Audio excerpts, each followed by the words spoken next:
Hey, collective. So this is crazy. I mean, I just shuffled my deck completely. Um, that's pretty cool. But if you know what that means anyway. But yeah, it's true. I'm having kind of a breakthrough in it right now, in heartbreak. Um, you know, I've deleted all the videos of me like really ill mentally and physically. I kept one where I was in psychosis, and because I just think that that would be good for a loved one of someone that is in psychosis. It's embarrassing, but I think that it's good for maybe even one loved one of someone that's in psychosis could see that and be like, wait a second, you know, that seems a lot like what so and so is going through, and I'm gonna like look into this disorder because I think they might have it. Like, that's all I wanted was to be seen by anyone that cared, you know? That's all I wanted. And I've realized I have incredibly low standards. I really do. Oh my God. And for the first time in my life, my heart really broke for myself watching those and thinking about what I've been through in the past, my whole life, really. I've had incredibly low standards because I'm so afraid of getting my hopes up and relying on someone and them going away or them letting me down, because that is more painful than being alone. I am in less pain right now than I would be if I relied on someone to save me and then change their minds, because my mom just did that to me like twice in a row and offered help. Like, no idea. I had no idea what was coming, offered help. And then the moment that I got sick, like really sick, instead of like, let's get you to a hospital. Can I drive? Like, let me just show up. That's the thing that I do. I just show up. I don't let people ask me for help because I know the feeling. I hate it. It's the worst feeling in the world, and maybe not for everybody, but for me, like, it makes my skin crawl. Because seriously, that feeling of being let down when you need help, it makes me. I've been trying to kill myself since I was 12. I'm just gonna say it. I know that's bad. It's crazy. But I was told so much as a kid. Sorry, I'm getting a cold. I was told that I was going to be a loser my whole life so much as a kid by, someone that I forgive now and I love and I adore, and but being told that when you're 12 is really, and you have a learning disability and you're doing shit in school, it makes you want to die. And then on top of that, I had mental health issues. I come from a family, full of it. So my brain wasn't normal. And then I had a really bad childhood and nobody helped us because we looked normal. And it just, yeah, dude, I have been trying to kill myself my whole life almost. And my earliest memory of trying to kill myself, I was 7 years old and my mom was smoking in the house and left her cigarette in an ashtray and said, "Don't touch that." And then she went to the bathroom and she was super slow when she was in psychosis, and she was in psychosis, and or all I knew at the time was she's seen things, but I knew she'd take a while. So I went up to the cigarette and I thought that cigarettes give you lung cancer almost immediately. So I smoked it. I was 7 and I smoked that cigarette. And obviously I'm still here and I'm still smoking and I'm not dead yet. That's good. But I gotta put my glasses on. I'm getting a headache. Um, yeah, I've had a fucking rough go, dude, and my heart is breaking for myself. I don't feel pity for myself, and I have it in the past. I wouldn't say that I'm a huge pity party person. I just am a truth person. So like, if something unjust happens to anyone, I will talk about it for like 9 years. You know? And I mean, something horrible happened to my sister when she was young, and I still get pissed off about it, and I still talk to her about it when she needs to, and I still hate the person that did it to her so fucking much. He's such a piece of shit. Oh God, I hope he dies. And the only people that I say that to, you could murder someone, and I get that. I get that. People have been murdering each other since the beginning of time. Murder in the heat of passion makes sense to me. And if you're open-minded enough and you're willing to say truth, truthful things without the caring about the consequences, because I have none. I'm disabled, and I have a severe mental health disorder. I can say what I want, and that is, you got to look on the bright side, and that is a blessing. That's coming from this, but damn it. My mind just went completely blank. Damn it. Oh, yes. Fuck, it went again. Okay. Let me shuffle. Come on, Tara, tell me what I was talking about. I feel like it was important, too. Sorry, guys. If anyone's watching. Murder. Okay. Why was I talking about that? I never used to be this way. Oh, it's so frustrating. Oh, yes. The guy that did it to her was my brother. Sage, what are you doing? Sage, you are being naughty. He's digging. Sorry. Stop it. I'm filming a video. It's important. Stop it, Sage. That's a bad dog. But he did something that wasn't murder, but ruins your life. And I'm sure some of you can infer what that was.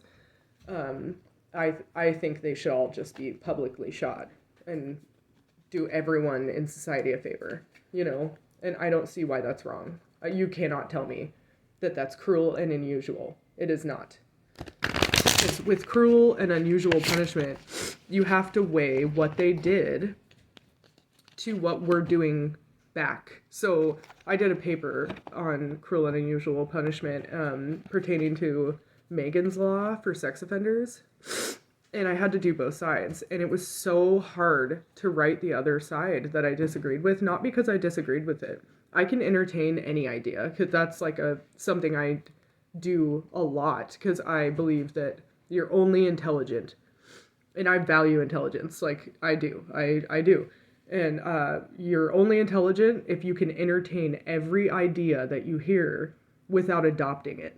So I hear ideas all the time and I don't think they're crazy. I just think I'm going to entertain that. Because what if it's true? I don't fucking know. If I don't study it, I don't know. I don't believe everything I hear.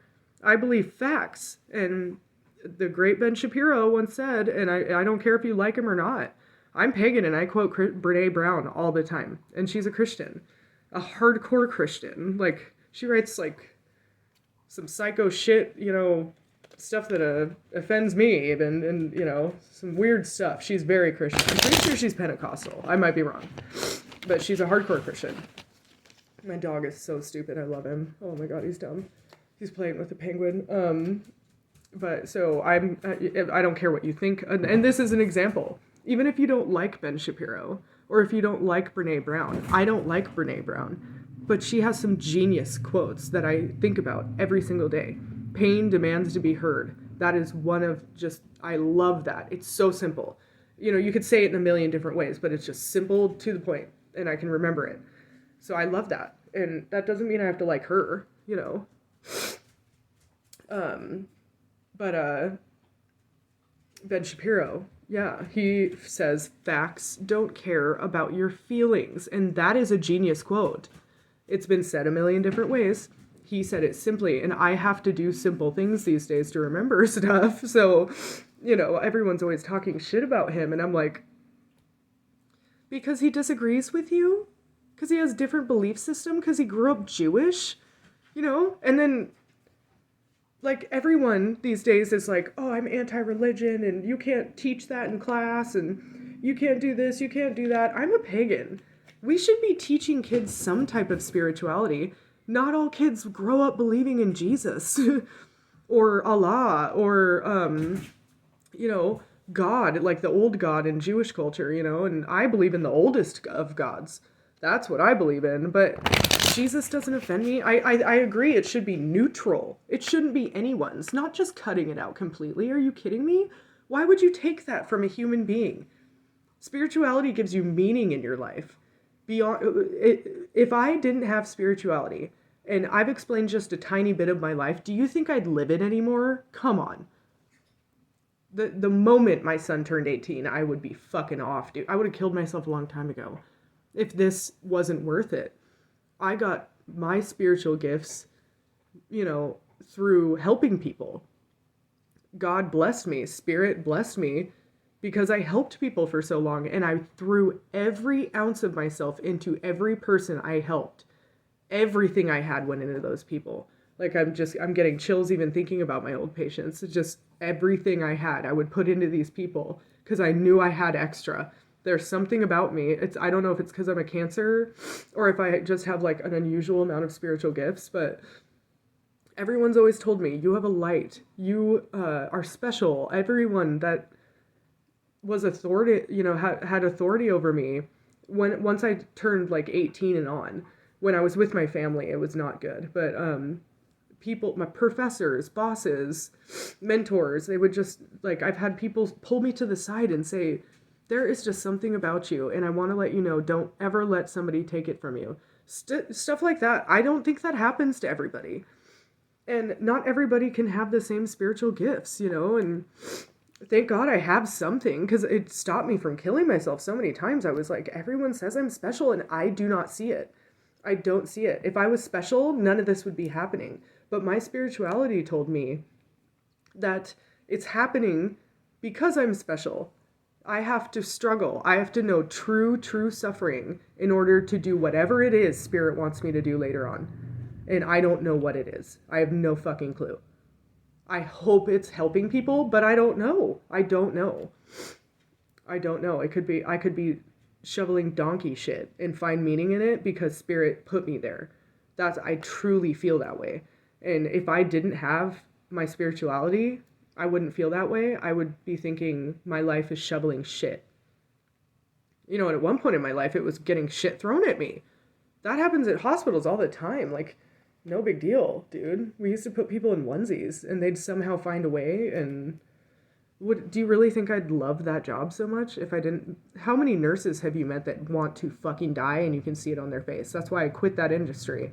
Well, not only, I had an injury, but I was happy to leave. I was tired when I left. Oh my God, I was tired. Not because of the patients so much, but, well, partly because they weren't being taken care of by anyone but me when I was on shift. Rarely would I have coworkers that I said, hey, dude, you are good at this and you care. It's not even being great at it, it's caring. I was great at it and I cared, like more than the average worker. And I was amazing at it. And it's the only good thing that I can look back on and be like, fuck, that was so satisfying.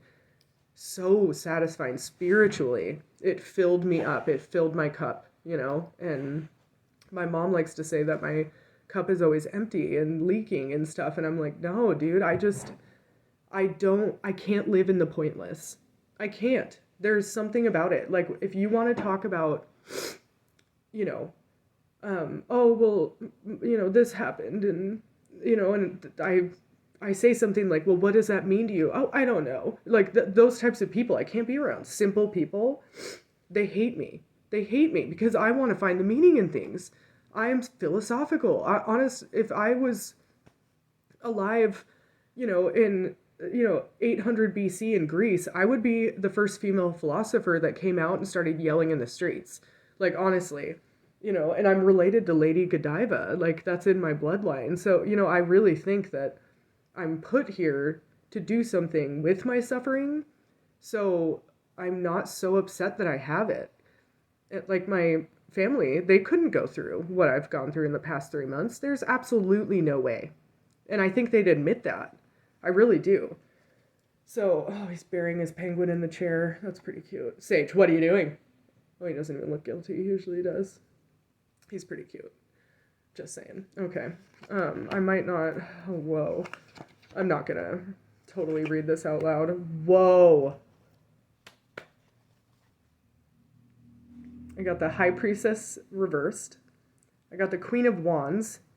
And the Queen of Swords reversed. So I'm having a heart attack right now. I'm gonna wrap this up and study these. I feel sick. When you get all major arcana, that means overall huge life change. My heart is beating really fast. I just want to bring meaning to this so badly, and I know Spirit is going to, and I think it might be soon.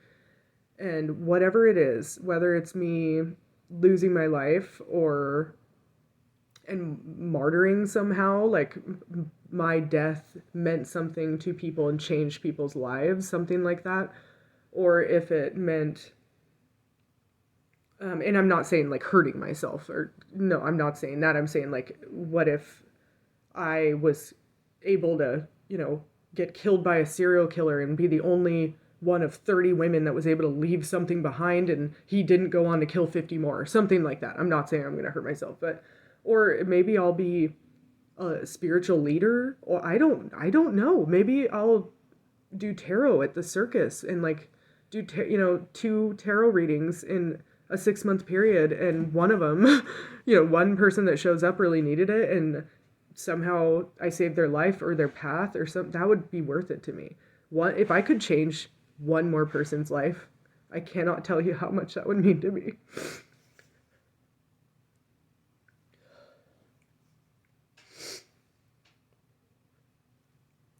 Sorry, PTSD makes it so I can't control my crying. Same with the brain injury.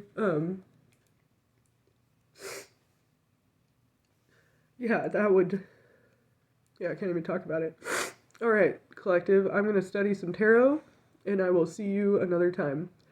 1640. Look up those numbers and see if they're cool. Angel numbers. All right. Thanks, guys.